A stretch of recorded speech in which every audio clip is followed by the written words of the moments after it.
My name is Patricia, and I'm 54. I'd like to say I'm just an ordinary woman, but according to my sister-in-law, I live a privileged life, ignorant of the struggles of an average person. But more on that later. My husband Robert is also 54.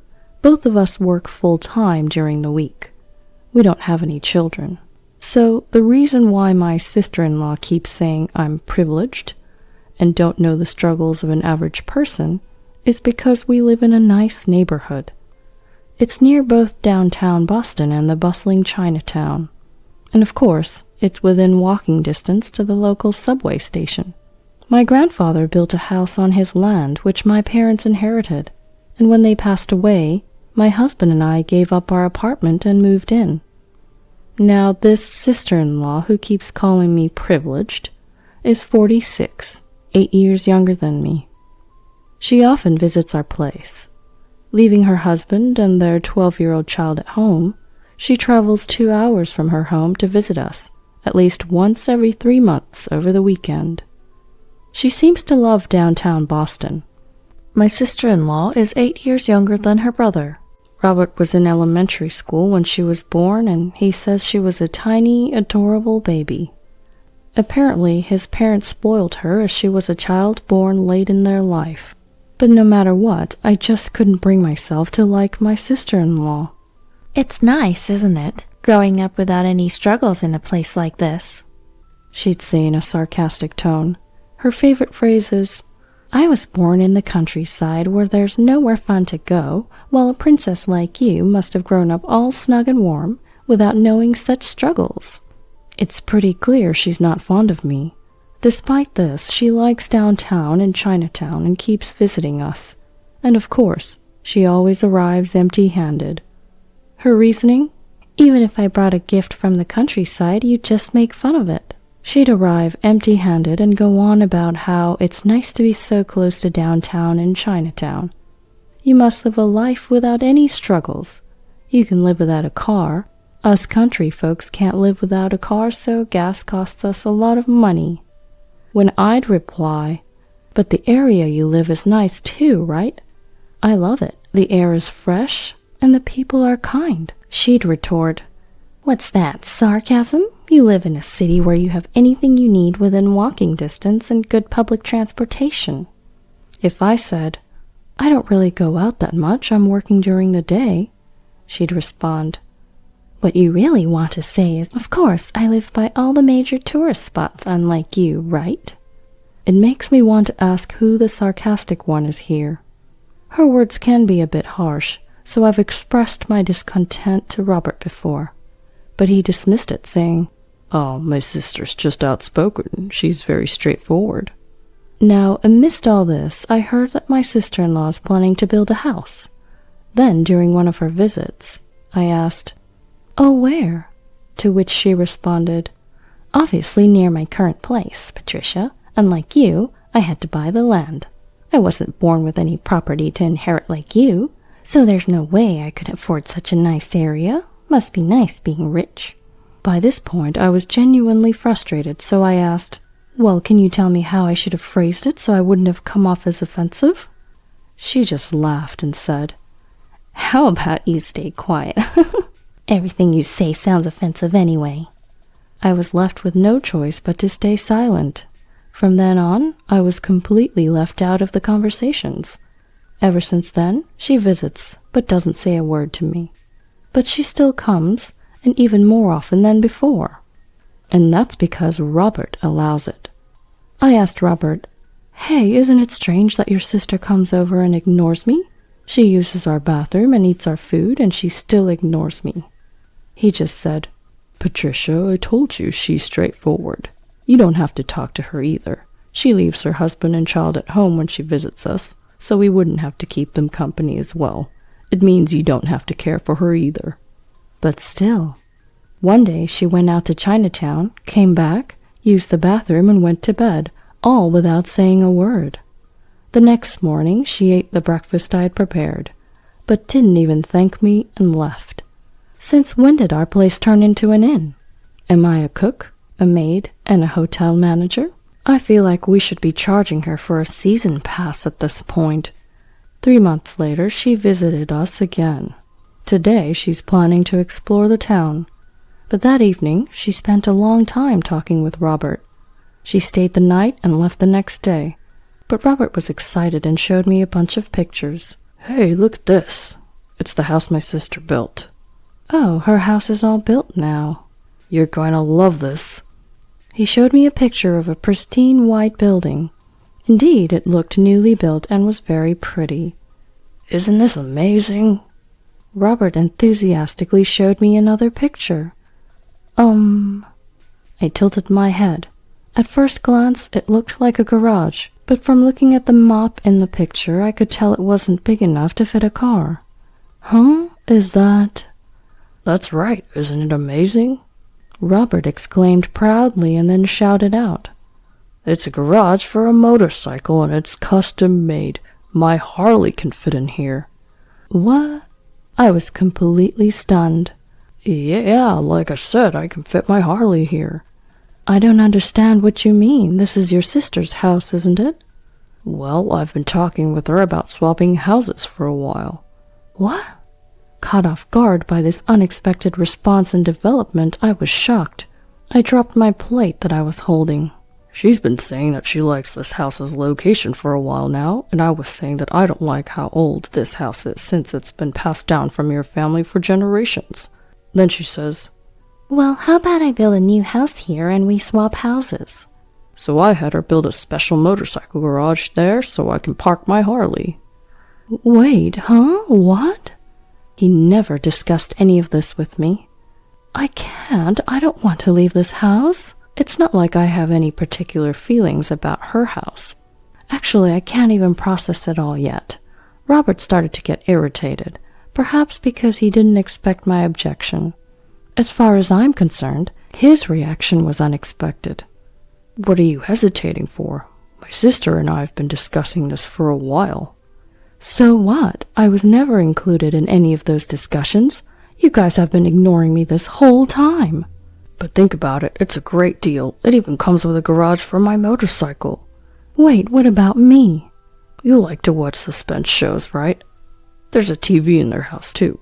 Indeed, Robert loves motorcycles. He treasures his Harley-Davidson almost as much as his own life. As for me, I don't have much of a hobby, but if I had to pick, I like watching suspense shows like CSI or Columbo on Netflix. But my commute... Your bus and train ride is only going to be slightly longer, that's all. Slightly longer? It's going to be an extra 2 hours. Well, I can ride my Harley. A 2-hour commute might do you good. You've been gaining some weight recently too, so consider this as a great opportunity to lose weight. Lose weight? Even then a 2-hour commute is absurd. I can't do that every day.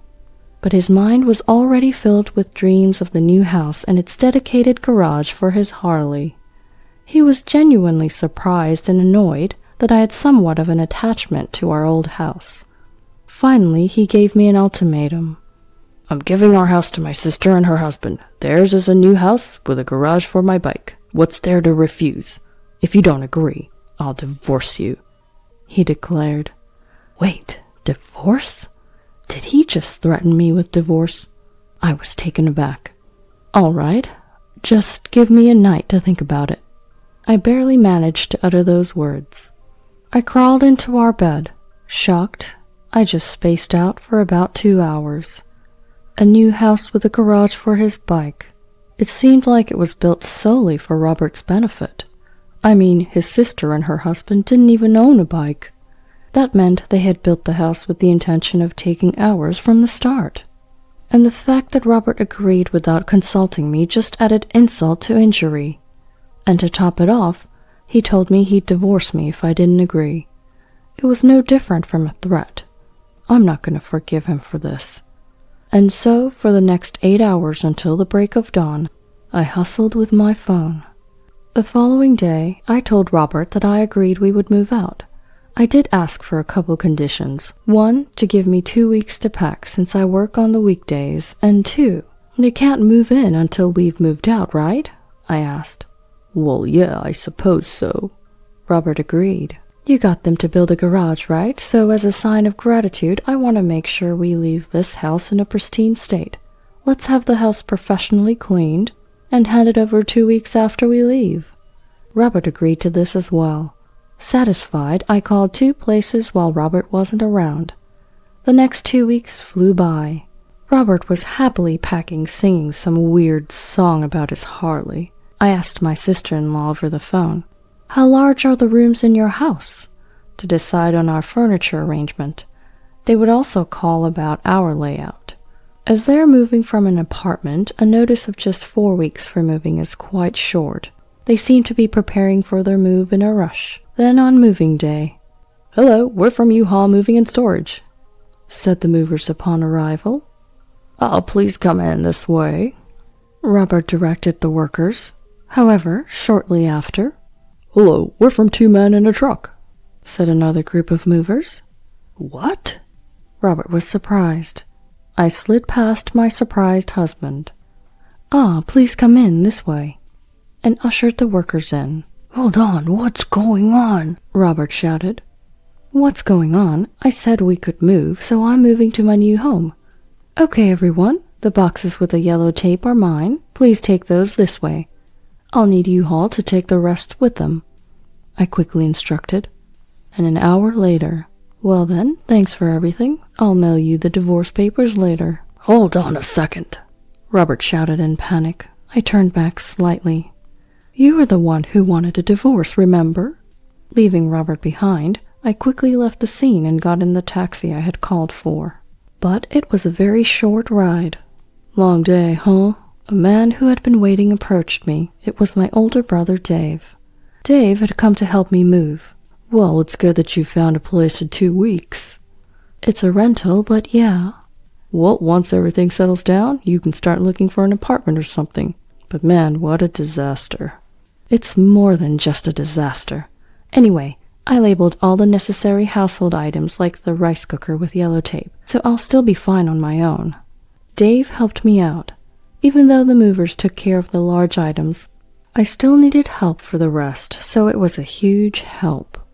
And with Dave's help, I finished moving within the day. "Well then, call me in a couple weeks." My brother left.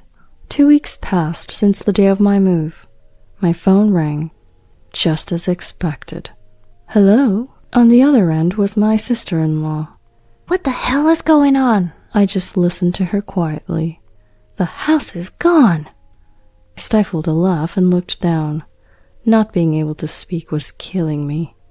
"It's an empty lot. Why aren't you saying anything?" "You remember, you told me to keep my mouth shut."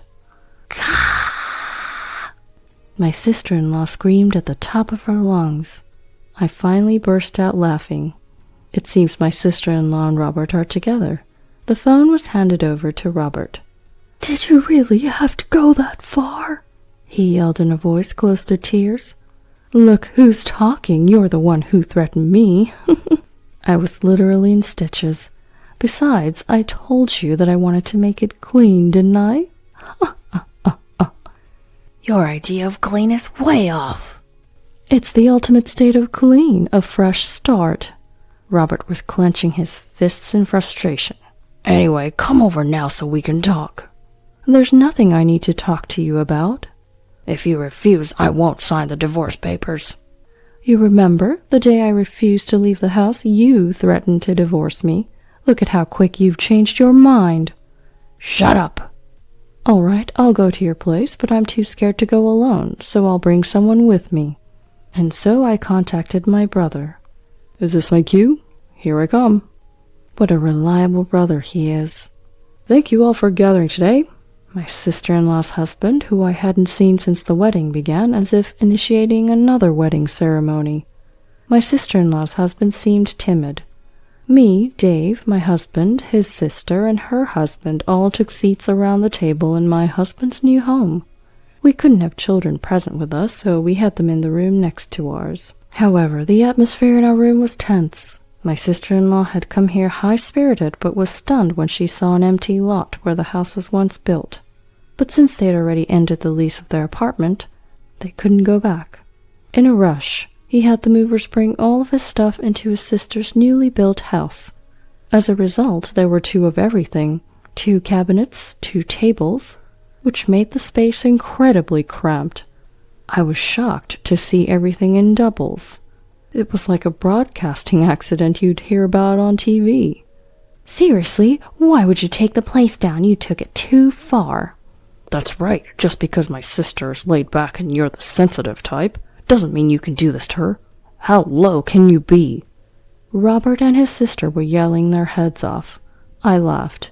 I inherited that land and house. It was originally my grandfather's, so I can do whatever I want with it. What? My husband was taken aback, and my brother then chimed in. Basically, that land and house were inherited by Patricia, so they're her individual property and don't fall under marital assets. In other words, you, her husband, don't have the right to decide whether to give them to your sister or anything like that. Huh? What? My sister-in-law and husband were left speechless by the unexpected turn of events. Well, then you could have told us that first. Then it would have been all fine. Well, then you could have told us that first. Then it would have been all fine. Typical Robert and Patricia, always on the same wavelength. So I guess we're now shifting blames. We were silenced too, we protested. You threatened me with divorce and told me not to talk to your sister, so I couldn't say anything. Patricia was being threatened with divorce, and you wouldn't even let us speak to your sister. What else could we have done? We tagged up as siblings and questioned them. So I decided to sell the property. The house was too big for me to live by myself anyway. The truth is, the next day after I was threatened with divorce, I made 2 phone calls. One was to Dave, and the other was to a demolition company. They said it would take 10 days to demolish the house. It takes my sister-in-law about 2 hours one way, 4 hours round trip to get here. If she was given short notice for the move, she would have been too busy packing to make the trip. The same goes for my husband, who moved to a newly built home near his sister's apartment, and thus our reprisal was set in motion. Their new home was nothing but an empty lot. Enough is enough. We've lost our home, you know. Not only that, but we had to move twice, because we temporarily moved into Robert's house when we found out our house was gone, which doubled our moving costs. Do I look like I care? You should be thankful you're not being sued for trespassing on my property. You couldn't move in because it was razed to the ground, so you dodged a bullet. Ha ha ha ha ha ha. I couldn't help but laugh. Then I said to my husband, "Do you really think a woman who nags about every little expense is laid back? You're really funny." Dave chimed in. Being dismissive of others doesn't make you laid back, it only makes you shallow. Does that mean you didn't have Patricia's permission when all this moving business started? My quiet brother-in-law finally spoke up. That's right, she told us to shut up, and my husband threatened me. They just went ahead and got all excited on their own. I revealed everything. Then the usually timid brother-in-law started to shake with anger. Hey, what the heck were you thinking? You've been wasting money in Boston and Chinatown for the past 3 months. You left me and the kids while you went on a shopping spree. And since you've decided to live there, you said you didn't need a car anymore and sold it. We can't live without a car here, but this house only has a motorcycle garage. Do you not realize how you screwed everyone in your family? Well, what's gotten into you? My sister-in-law was clearly shaken. I suppose she had never seen him this angry before. Patricia, my brother-in-law, continued. This one here, she told me, I'm going to take my brother's house and move. If you disagree, I'll divorce you. What? It's surprising how much brothers and sisters can think alike. I was genuinely about to burst into laughter. I knew my stomach was going to be all sore tomorrow from laughing too much.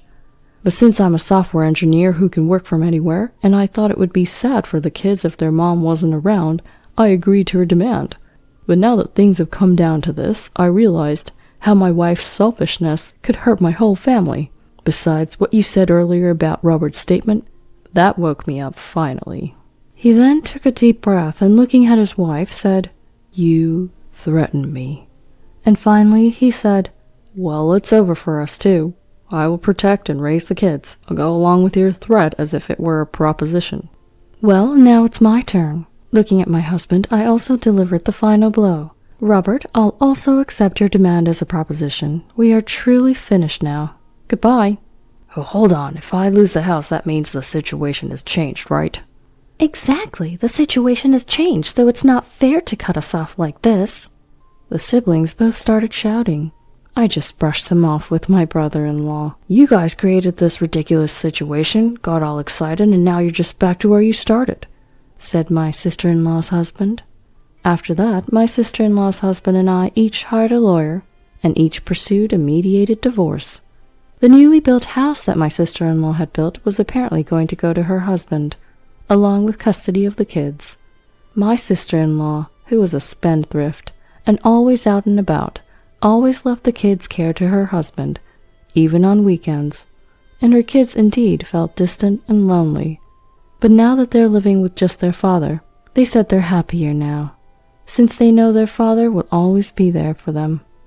The new house ended up belonging to my sister-in-law's ex-husband, because my sister-in-law didn't have enough income to make the mortgage payments. The fact that she was able to squander money in Boston every 3 months, despite having no income, was astonishing. In the end, her splurging habit didn't change, and I heard she was buried in debt. The motorcycle garage was going to be torn down to be converted into a parking lot. My ex-husband, who had also been working all this while, found that he couldn't afford to invest in a Harley once he was kicked out of my house. He lost a significant amount of property in the divorce and had to let go of his Harley. Losing his Harley and his hobby, he vented his frustrations on the lawyer and ended up drowning his sorrows in alcohol. I turned the vacant lot where my house used to be into a parking lot. It's close to Boston and Chinatown, so I was able to charge a high price for parking, and that became a steady income. With that as my starting capital, I ended up buying an apartment. It's a 1-bedroom apartment, but it's quite cozy. I sat in front of the big screen TV with a smirk on my face. My favorite show, CSI, Crime Scene Investigation, is on. Here's my moment to watch it with a beer in hand, uninterrupted. It feels amazing. I took a bath, and I have the ultimate combo. No makeup, pajamas, beer, big screen, CSI. I've got my nuts and snacks, and I'm sinking into the couch as I press the power button on the remote. Could I speak to you for a minute? It's about your mom, said the doctor, pulling on my arm with a deeply troubled look on her face. Mom has been living in a wheelchair for 10 years, regularly coming to the hospital for checkups and rehab. Today, she's here for that reason, currently undergoing an exam. I was waiting to go for rehab when this doctor pulled me aside. If it's about Mom, I'll hear it from her primary care doctor.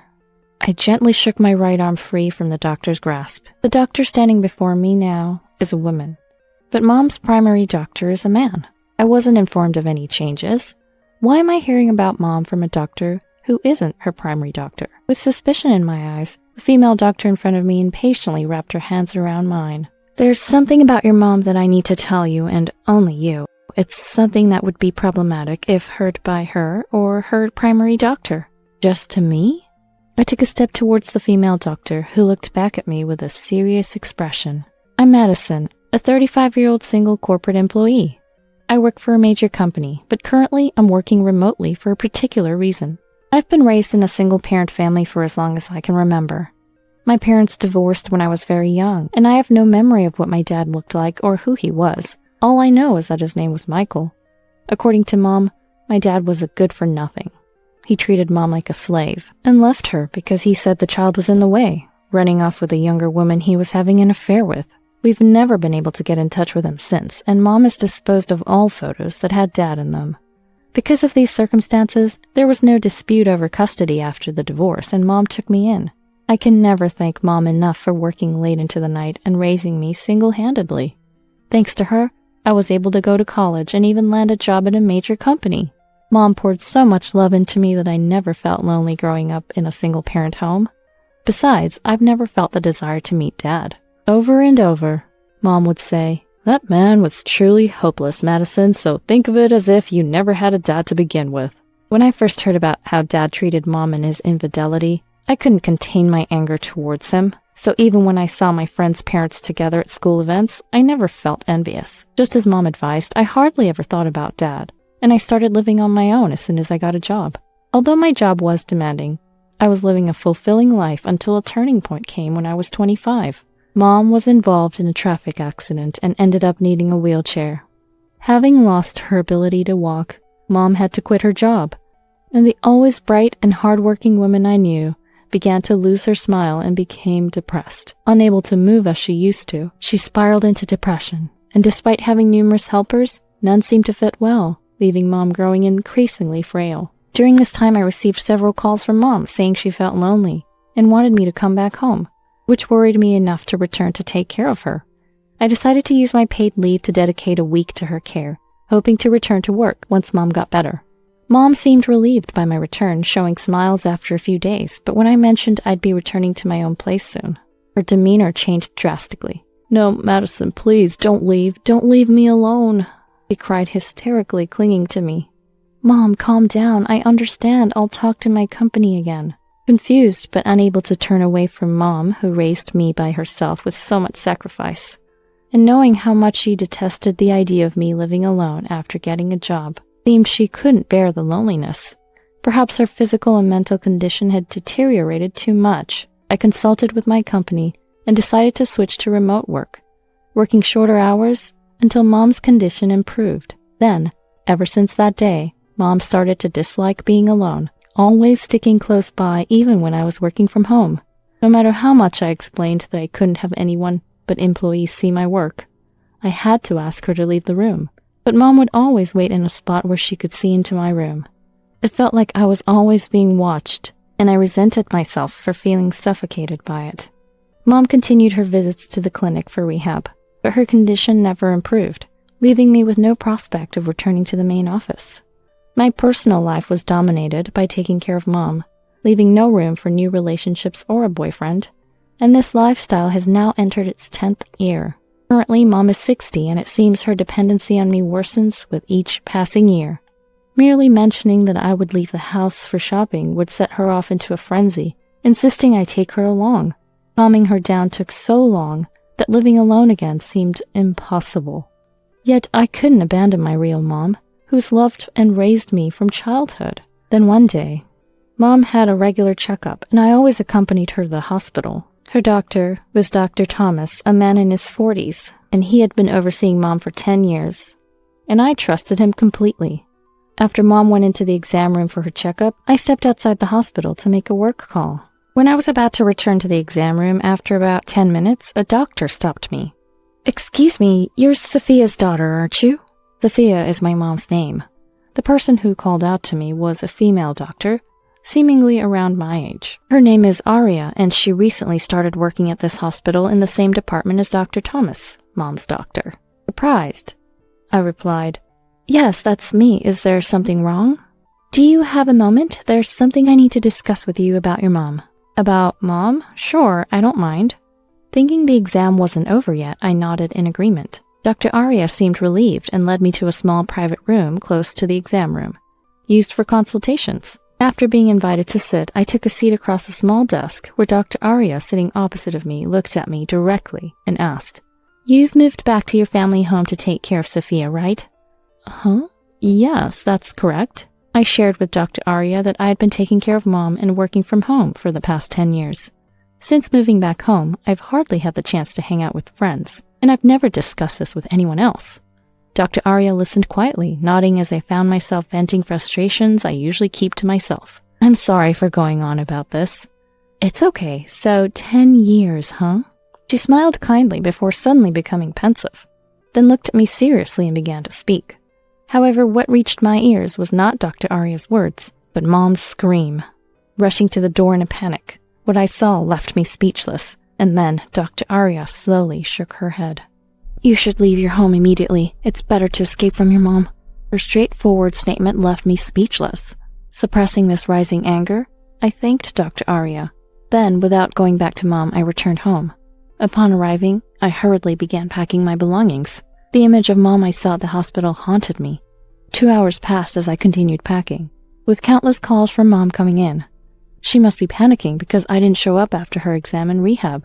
Yet I kept ignoring the persistent calls, and only answered after settling down in the evening, having finished packing. Madison, where are you now? I've called so many times. Why didn't you answer? As soon as the call connected, Mom started yelling at me. Normally, I would apologize immediately, but this time... Oh, I'm at home right now, I replied indifferently. You went home and left me behind? Why would you do that? Mom became nearly hysterical. Dying, I said. Look, Mom, I can't live with you anymore. That's why I'm leaving home. What are you thinking? Without you, I can't manage to live. How am I supposed to get back from the hospital? Why don't you walk back? Your legs have been fine for a while now. You don't really need a wheelchair or care, do you? As I continued, Mom let out a short scream. I could picture her shaking in turmoil. I found out everything you've been hiding, Mom. I told Mom about what Dr. Arya shared with me and what I had witnessed myself at the hospital. According to Dr. Arya, recent exams showed no abnormalities in Mom's muscles, bones, or nerves. She speculated that it might be a psychological issue, believing she couldn't walk, which actually made it a reality. The power of belief is not to be underestimated, and she considered integrating mental health care along with physical rehab. So, she intended to suggest incorporating emotional care into the rehab process and called me for this reason. But then, a woman's scream came from the direction of the exam room. Wait, was that Mom's voice? Dr. Arya and I exchanged glances and rushed to check the exam room. There was a window through which we could see Mom swatting away as if at insects. Indeed, the scream was from Mom. But why were there insects in the exam room? It seemed she'd mistaken dust for something else, picking up the motionless dust and disposing of it in the trash can. Mom did all this herself. Without using a wheelchair or a cane, she walked with light steps to dispose of it. Dr. Arya and I were dumbfounded, watching from the corner of the hallway. Peeking out, it seemed Mom hadn't noticed us at all, walking back to her wheelchair and sitting down as if nothing was amiss. Passing by where we stood, Dr. Thomas entered the exam room, approached Mom, and she placed a brown envelope in his hand. He pocketed it as if nothing unusual had happened and then wheeled Mom away to the rehab facility. Madison, are you okay? I was stunned, and it wasn't until Dr. Arya spoke to me softly that I realized I was still standing there. It wasn't that she couldn't walk or believed she couldn't walk. She was pretending she couldn't walk. Dr. Arya hugged my trembling shoulders and slowly shook her head. Leave home now. Escape from Mom. I had finished packing to escape from Mom following her advice. During my explanation, Mom remained silent. Eventually, a deep sigh came through the phone, and perhaps realizing she couldn't deny it any longer, Mom began to speak the truth. It's true that I was in a traffic accident and was injured badly enough to require care, but thanks to rehab, I was able to walk with a cane 2 years after the accident. Hearing this, I was shocked. Only 2 years to recover? Then what was the last 10 years for? But I knew if you found out I could walk, you'd leave me. I couldn't bear that. Mom had some selfish reasoning. I always knew Mom loved me deeply from her behavior. She kept me bound to her by making me take care of her, ensuring I couldn't go anywhere. I love you more than anyone. I was just so lonely. No matter how many times Mom said that, my heart wouldn't budge. In these 10 years, colleagues have been promoted and some got married. I gave up my career and marriage for you, Mom. I've essentially sacrificed 10 years. Why lie and make me care for you? I was in touch and I came home on my days off. Why did it have to be this way?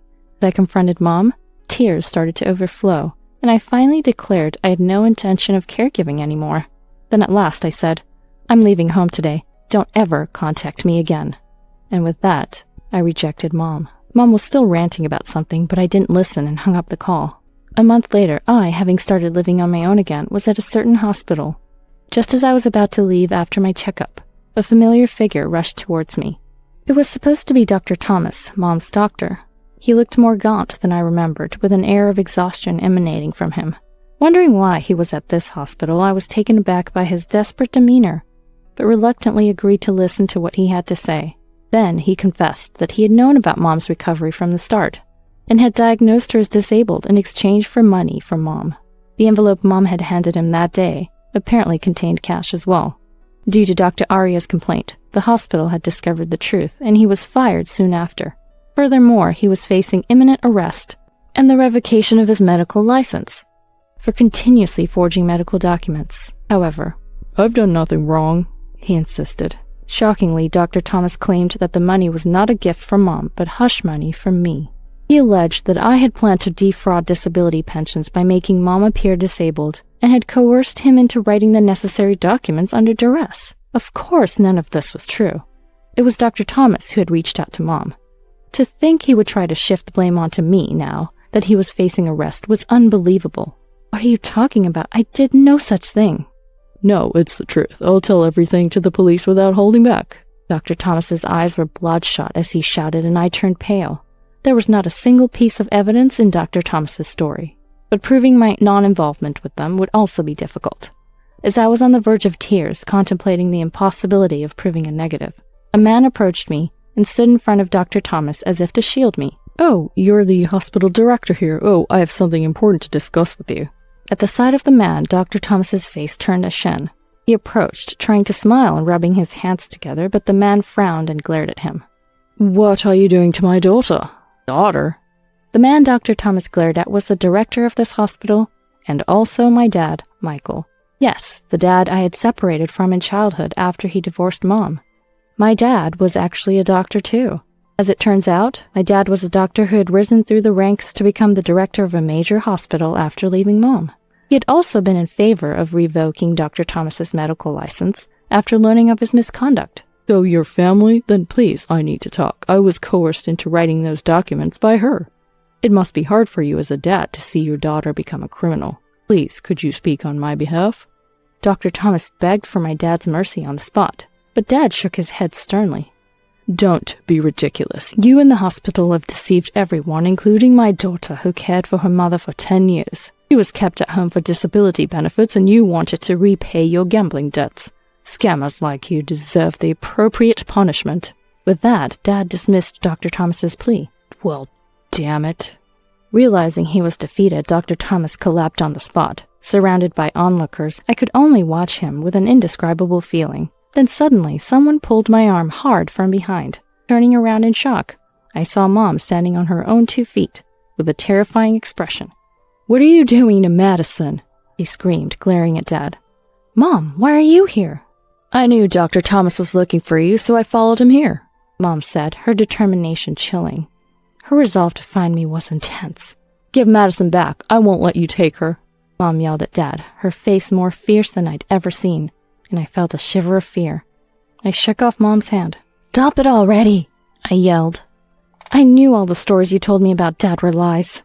As I said this, Mom's expression changed, and she started to panic. The truth was, Mom had been lying to me about Dad since their divorce to prevent me from wanting to meet him. All the stories about Dad treating her like a slave and leaving her for a younger woman were false. Dad, a dedicated doctor, was always busy and had no proper holidays, which Mom knew before marrying him. Yet her attitude changed drastically after I was born. She blamed him for being absent and not being able to go on family trips, deciding to divorce him on her own because she deemed him a bad father. Then, on my 3rd birthday, Mom suddenly took me and left the house. It turned out that it wasn't Dad who left, but it was Mom. After the divorce, Mom got custody because Dad, despite having sufficient income, didn't have time for childcare. However, Dad had been sending a substantial amount of child support every month, which I was completely unaware of until recently when I talked to Dad. Becoming a single parent, Mom grew increasingly dependent on me and lied about Dad being a no-good man to prevent me from moving in with my financially stable father. Dad had repeatedly asked to see me, but Mom kept refusing, claiming I didn't want to see him. There were times it seemed like a meeting would happen, but either Dad was called away for an emergency, or Mom would suddenly cancel for some reason and we never met. I had been told I couldn't contact my missing dad since I was little, but that too was a lie. We lived comfortably on Dad's child support, which is why Mom never returned to her parents' home and was able to send me to high school and college. The story about Mom working hard late into the night to raise me was also not true. She worked part-time during the day and spent her nights out to pretend she was struggling with parenting. Where's the proof? Mom muttered weakly, to which Dad replied, The child support and tuition fees I've been sending and the working hours at the store you claim to work at can be verified. Mom slumped down, defeated. I realized I had been living a lie spun by Mom all my life. I was shocked when I first learned the truth, but now my anger outweighed the shock. Thanks for everything, Mom, but this is the end. As I said this coldly, Mom clung to me. Wait, Madison, I did it all for you. It was all for yourself, wasn't it? Despite receiving a lot of money, you pretended to be a struggling single mother. Did you enjoy wasting 10 years of your daughter's life with lies? I can't trust you anymore. Don't ever get involved with me or Dad again. As Mom stood there speechless, unable to make excuses, I declared our estrangement and left the hospital with Dad. Afterwards, Dr. Thomas was arrested and lost his medical license.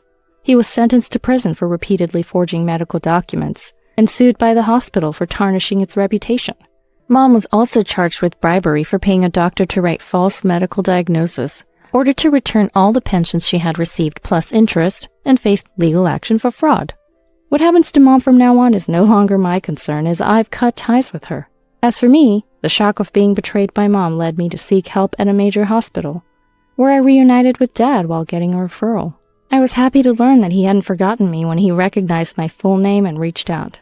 Now I'm back to working at the headquarters, balancing work and hospital visits. Dr. Arya, who revealed the truth about Mom, exchanged contact info with me when I went to thank her later. And now we sometimes meet for coffee. It's refreshing to have conversations with anyone after so long.